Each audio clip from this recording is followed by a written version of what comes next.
मी 20 वर्षाचा असताना या व्यवसायाला सुरुवात केली आणि नकळत 5 वर्ष कसे निघून गेले काही कळलंच नाही.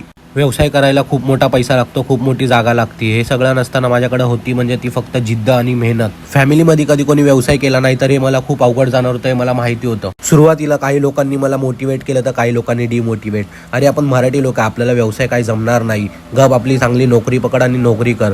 पण मला 9 ते 5 करण्यापेक्षा माझ्या व्यवसायामध्ये 24 तास देणं कधीही आवडलं. 2020 मध्ये नोकरी करता करता मी हा व्यवसाय करत होतो, पण 2023 मध्ये मी नोकरी सोडून फुल टाइम व्यवसायाकडे लक्ष देण्याचा निर्णय घेतला. नोकरी सोडताना आपल्याला काहीच भेटलं नाही, पण गेल्या 5 वर्षामध्ये आपल्याला बरेचसे चांगले लोक भेटले, जसे की आपले orders, Marathi actors, politician, police officers, doctors. अशा लोकांपर्यंत आपण रीच केलं आणि त्यांच्या घरी फ्रेश मासे डिलिव्हर केले. बाहेरून लोक महाराष्ट्रात येऊन स्थायिक होतात, पाणीपुरी, भाज्या, दूध विकून मोठे होतात आणि तेच काम आपल्या मराठी मुलांना करायला लाज वाटते. पण तेच गव्हर्नमेंटची शिपायाची एक भरती निघाली तर त्यासाठी 100 फॉर्म भरले जातात. अजूनही वेळ गेलेली नाहीये. मोर्चेत जाण्यापेक्षा होलसेल मार्केटमध्ये जावा. नक्कीच तुमच्या व्यवसायाची सुरुवात होईल. व्हिडिओ आवडला असेल तर लाईक करा, फॉलो करा.